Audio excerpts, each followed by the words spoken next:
Kemudian yang terakhir saya beri ijazah tentang Al-Fatihah ya, karena ini surat yang populer. Kalau saya ijazahi Quran 30 juz pasti sampean nggak hafal. Atau ijazah surat Baqarah. Kalau mau Baqarah mau. Ijazahi surat Baqarah mau 2 juz setengah. Mau Mas Asep? Ya Fatihah aja yang gampang ya. Nah, udah. Ya kulhu Fatihah ini paket ringan ini. Tapi pahalanya apa? Besar. Ini beda ya, artinya selama ini mungkin Anda baca tapi monoton ya. Tapi ini saya bacakan teks aslinya tentang istilahnya itu mazaya. Mazaya itu kelebihannya Fatihah.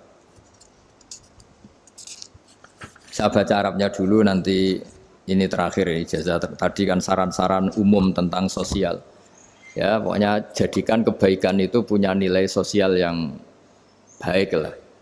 Jadi nanti orang yang nggak amanah nggak laku, ya calon bupati, gubernur, presiden yang nggak amanah juga nggak laku.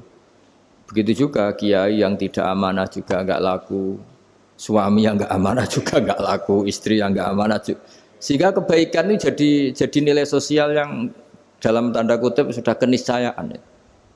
Yang diinginkan Allah itu seperti itu, bukan kebaikan yang dipaksakan karena kekuatan negara. Maksudnya kalau bisa kebaikan itu tidak usah dipaksakan. Memang sudah satu kebutuhan. Kayak cerita-cerita di negara maju itu, bahkan apapun jatuh itu nggak ada yang ngambil apa itu. Makanya gambarannya Mekah Madinah kan gitu kan, barang jatuh nggak ada yang berani apa ngambil itu, saking sudah jadi sistem. Sehingga banyak negara di Eropa itu yang sampai nggak punya tentara, nggak punya polisi karena kebaikan itu sudah. Nah kita kan masih capek, polisinya aja capek, apalagi masyarakatnya, karena kebaikan itu belum jadi nilai bersama. Nah kita selain ditopang negara, ada polisi, ada tentara, itu kita usahakan kebaikan itu jadi nilai bersama. Tadi wa'tamiru bainakum bima'ruf. Dan kita punya reputasi yang bagus dalam bab ini. Saya masih ingat kecil saya itu yang jilbaban hanya keluarga kiai. Sekarang rata-rata masyarakat itu jilbaban. Dulu yang sekolah SMP, SMA itu jilbaban kadang dulu malah dilarang ya, harus sama seperti itu seragamnya. Sekarang sudah boleh. Dan nyaman. Lama-lama yang dapat simpatik ya yang pakai pakaian model tertutup seperti itu. Lama-lama gamane cara wong golek mantu ya golek yang seperti itu daripada yang blodor. Lama-lama jadi nilai bersama. Ya ingin saya seperti itulah. Di terminal juga sama. Orang mau makan cari warung yang kelihatan ada ayat kursinya, pakai jilbab, atau paling enggak dia enggak mungkin lah nyuguhkan yang tiren atau yang haram. Kan ada garansi sosial, ada apa? Ada garansi apa? Sosial dengan penampilan yang soleh itu kan, masa iya nyuguhkan oplosan babi itu misalnya itu. Jadi nilai sosial itu harus benar-benar jadi nilai. Sehingga negara biar enggak capek-capek itu. Polisi juga gak capek kan, karena tugasnya corong Jawa mau ngawat-ngawati tok, tapi sudah tidak perlu tegang karena kebaikan sudah jadi nilai bersama. Ya, ingat-ingat ya ayatnya tadi, wa'tamiru bainakum bima'ruf. Jadi kebaikan itu harus jadi nilai bersama. Iktimar itu menjadi urusan bersama. Makanya kalau kita rapat besar disebut apa? Muktamar. Muktamar itu urusan bersama. Ya tadi, imamnya sholat juga menopang Gojek karena enggak lama-lama nopang Grab, nopang Kernet, nopang penjaga Indomaret, penjaga bensin, pom bensin. Lah dia hanya punya waktu 5 menit terus imamnya baca Baqarah kan. Iya imamnya mursyid, mungkin dia tambah lama tambah dapat aplaus dari muhibbinnya, tapi makmumnya dia tambah lama tambah dapat penghormatan dari pecintanya, tapi kitanya wah khusyuk wali kan, dia dapat status naik lah, kita yang sudah tidak ikut jadi wali diganggu apa pekerjaannya. Kalau ada imam seperti itu sampai mufarokoh saja, niat ya Allah sampai sini saja saya makmum orang itu, silakan orang itu punya urusan sendiri dengan jenengan, ya sudah atau salib saja apa. Nah, itu boleh kalau dalam fikih namanya apa? Mufarokoh. Mufarokoh itu niat, tapi kamu jangan langsung selonong mufarokoh, niat dulu pamit sama Allah bahwa sekarang mau mufarokoh. Ya, tapi ya jadi sholat yang aneh kan, imamnya masih rukuk, kamu terus sujud, terus apa-apa selesai ya. Mungkin dalam pandangan itu orang lain ini maksudnya makmum gimana ini kok begini. Tapi sudahlah Allah Maha tahu. Insya Allah dimaklumi. Ya saya baca tentang Fatihah ya, karena sampean pasti sering baca Fatihah. Supaya apa? Sekaligus jadi jimat lah gitu. Jadi kalau kamu sering di jalan-jalan yang mungkin sepi atau mungkin kan tidak semua teman Grab itu nasibnya bagus yang di Semarang Jogja. Mungkin yang di Kalimantan di Papua kan ada yang 10 kilo gak ketemu rumah, ya kan? Ya lihat di TV-TV itu kan kasihan kan. Sudah 10 kilo gak ketemu rumah, penumpangnya kewekar preman tuh kan. Ini makan orang enggak kan gitu. Kan ujiannya dua. Kalau penumpangnya cantik itu ya kecoba syahwat, kalau preman takut. Jadi orang itu selalu ujian itu. Sing sedengan itu kan jarang orang itu. Jadi kalau penumpangnya perempuan cantik ujiannya itu syahwat, kalau preman ujiannya ketakutan. Kalau orang yang lemah bawa uang ujiannya kamu ingin garong. Jadi hidup itu memang semuanya ujian. Liyabluwakum ayyukum ahsanu amala. Makanya saya sering ditanya oleh teman-teman, Gus, nah ujiannya kenal wong wedok elek piye sama? Kenal wong ayu ujiane syahwat, kenal wong elek ujiane ngenyek, itu sama-sama dosa. Syahwat ya dosa, ngenyek juga dosa. Welek keriting untune metu ya dosa ngomong gitu. Kadang-kadang orang berpikir enak kancanan wong elek gak dosa. Kata siapa kancanan wong elek itu ya dosa karena bawaannya ngenyek. Ngenyek itu menyepelekan itu. Makanya saya itu ya nggak mau berteman sampean. Nanti kan bawaannya ngenyek atau seneng ya enggak tahu saya. Ya sudah ada takdir saja kalau ketemu ya tak ulang ngaji gitu. Tapi ini ngaji terakhir, setelah ini ngaji biasa aja enggak usah resmi gini. Ngaji kok resmi aneh. Pokoknya nanti suatu saat kalau pandemi sudah berlalu saya akan ngaji Rebone, lalu ini ngaji. Ini ngaji yang kurang bagus karena ngatur kiai kurang berkah ini. Nanti tapi ya lumayan lah masih mau ngaji. Ngaji kok tanggal ini jam ini. Sekarang suatu saat kamu tak panggil, Mas Wahyu datang ke sini jam ini tidak mesti bisa. Mungkin pas ada acara apa, maaf ke sini pas ngecek pas apa. Gitu. Jadi ya sudah tapi tak maafkan enggak apa-apa. Takdir ya. Tak bacakan supaya sampean tahu keramatnya bismillah. Nah, sebelum saya bacakan bismillah Fatihah tak beritahu tentang ilmu tafsirnya karena ini penting sekali. Fatihah itu dawuhnya Allah, tentu itu dawuhnya Allah. Saya ulang lagi itu kalamullah. Tapi yang sudah diberikan kesampaian ke kita semua. Sehingga seakan-akan itu menjadi dawuhnya kita ke Allah. Jangan salah loh ya. Fatihah itu dawuh Allah tapi sudah diberikan ke kita. Sehingga posisi kita itu yang punya itu. Nah kenapa ini perlu dijelaskan? Karena nanti ada kalimat iyyaka na'budu wa iyyaka nasta'in. Kalau itu masih kalam Allah, berarti Allah ngomong ke kamu, ngendikan ke kamu, kepadamu aku menyembah. Masa Allah menyembah kamu? Nah sehingga ilmu tafsir itu menyelesaikan itu dulu ya. Saya ulang lagi ya, sebelum sampean sering baca Fatihah, aku yakin ya sering baca. Tapi barokahnya ndak paham itu ndak pernah janggal. Enggak paham itu ya penting supaya ndak iskal, ndak janggal. Sebetulnya di kalimat itu ada yang janggal. Kalau Fatihah itu kalimatnya Allah atau kalam Allah, bagaimana dengan kata-kata iyyaka na'budu? Masa Allah ngendikan ke kita, kepadamu kami menyembah. Masa Allah menyembah kita? Maka penyelesaiannya secara ilmu tafsir gimana? Semua ulama mengatakan, bukan satu dua, semuanya mengatakan di Fatihah itu semuanya diberi kawalan kalimat. Saya ulang lagi ya, di Fatihah itu semuanya diberi awalan kalimat qulu, katakan wahai hambaku begini. Ya, katakan wahai hambaku begini. Nah, begini ini pelajaran dari Allah yang sudah diberikan ke kita. Terus kita mengatakan bismillahirrahmanirrahim, alhamdulillahirabbil, termasuk kita mengatakan iyyaka na'budu wa iyyaka nasta'in. Jangan bayangkan Allah ngendikan ke kita. Kalau Allah ngendikan kita berarti gini, hei Wahyu, ihdinas siratal mustaqim, tunjukkan saya jalan yang benar. Nah nanti kamu terus, ya Allah, Anda aja minta tolong saya minta tolong siapa kan? Jadi panjang kan? Ya, saya ulang lagi ya. Jadi itu di Ulumul Quran diterangkan gimana? Sebelum baca Fatihah, ya. Fatihah itu kalamullah, ngendikane Allah, tapi yang sudah diajarkan ke kita dan sudah milik kita, sehingga kalimat itu menjadi milik kita. Tapi ya kalamullah, tetap kalamullah, tapi sudah menjadi milik kita. Sudah paham ya? Ya pinter nah. Ya, karena kalau tanpa penjelasan seperti ini, Anda akan iskal. Bagaimana Allah iskal itu janggal? Bagaimana Allah mengatakan iya anak butuh? Kan jadi aneh ya?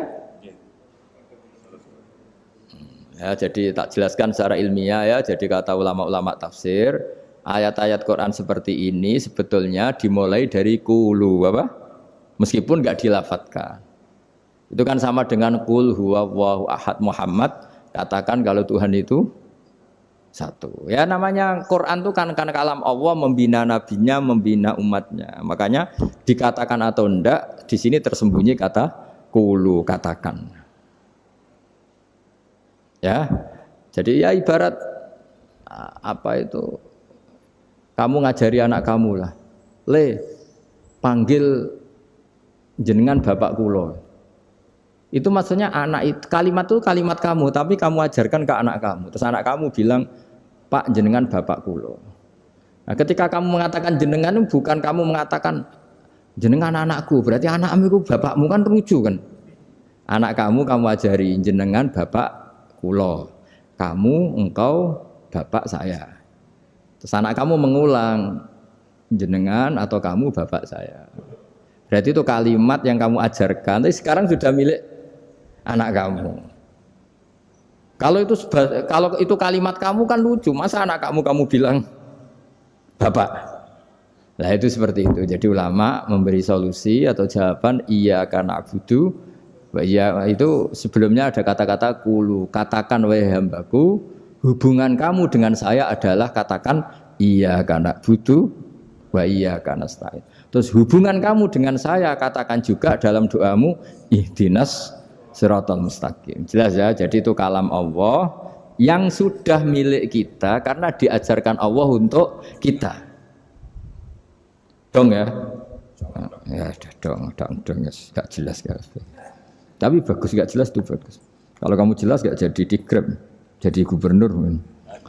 Min azimi fadliha kasratu asma'iha wa fadail ukhra. Ini cerita dramatisnya surat Al-Fatihah. Qala Abu Hurairah radhiyallahu anhu inna iblisa ranna khina unsilat Al-Fatihah. Jadi iblis itu begitu kesakitan. Ini kitab Abwaabul Farad karangannya Sayyid Muhammad Alawi, juga kutipan dari beberapa kitab. Yang jelas beliau sendiri juga ngutip dari beberapa riwayat di beberapa hadis. Halaman 123. Ketika Fatihah turun itu iblis kesakitan. Kayak orang sakit gigi lah, tersiksa-siksanya karena turunnya surat apa? Al-Fatihah. Artinya kalau Anda baca Fatihah dijiwai, maka Anda melemahkan setan, melemahkan iblis. Wa qala Mujahid, khina unzilat Fatihatul kitab ronna fastama indahu asyayatin. Jadi ketika Fatihah itu turun, iblis itu terkapar lah kira-kira. Sampai dijenguk banyak setan.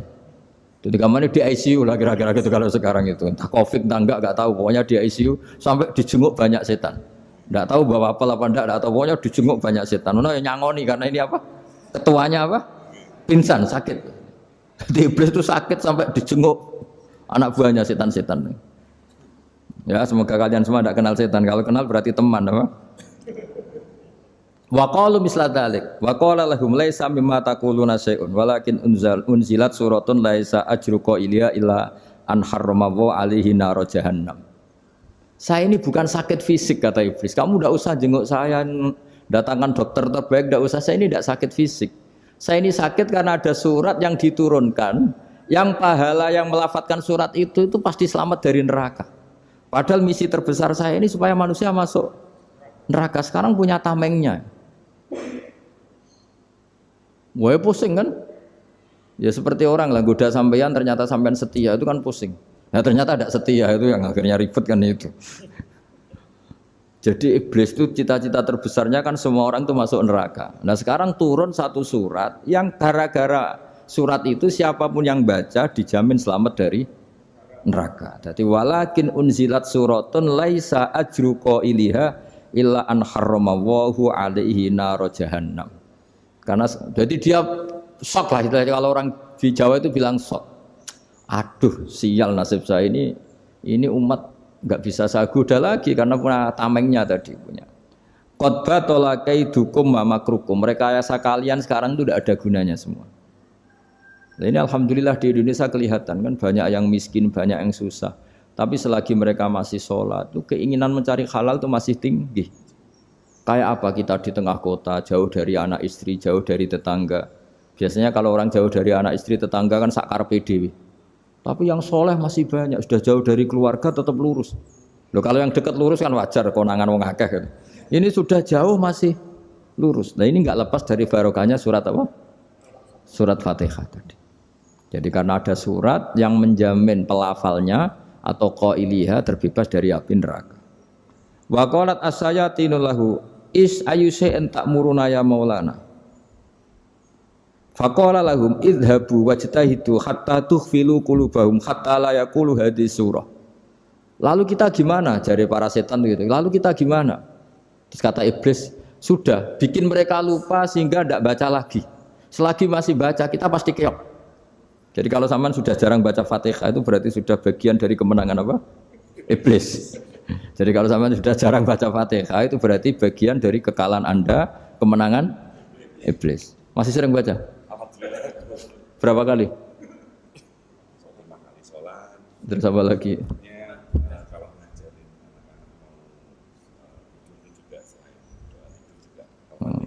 Kok 5 kali tok itu? Berarti pas sholat fardu tok itu. Enggak 5 kali itu mendingan itu 17. Kamu itu ngitungnya jangan 5 ini. 5 waktu itu berarti lumayan kan? Berapa? 17 ya? Ya. 17 ya? Ya. 17, tapi kalau makmum tuh sering separuh kan, apalagi makmum tarawih. Ya kan? Makmum tarawih itu bacanya Fatihah ada yang sempurna enggak ya? Ya enggak lah. Baru alhamdulillahirabbil alamin mampu ruko ikut ruko gitu. Makmum kan yang tarawih lah Mas. Kalau tarawih jarang sempurna ya. Fatihahnya itu. Kan imam sudah ruko. Kamu bacanya Fatihah sampai mana gitu? Baru setengah ya. Ya paling pas tarawih aja kan enggak sempurna ya. Apalagi kalau imamnya sing kilat tuh waduh malah. Nah, ketika Fatihah itu sebegitu keramatnya, sebegitu topnya, itu setan rapat singkat cerita itu yang tadi dipimpin oleh iblis yang sedang terkapar apa? Terus tali obatnya enggak ada, cuma dia shock karena ada surat yang turun yang melafatkan itu pasti selamat dari apa? Neraka. Nah ini gimana saran Anda? Sarannya adalah bikin orang-orang itu lupa, tidak baca Fatihah. Nah ini rapatnya iblis. Idhabu wajtahidu hatta tukhfilu qulubahum hatta la yaqulu hadhihi surah.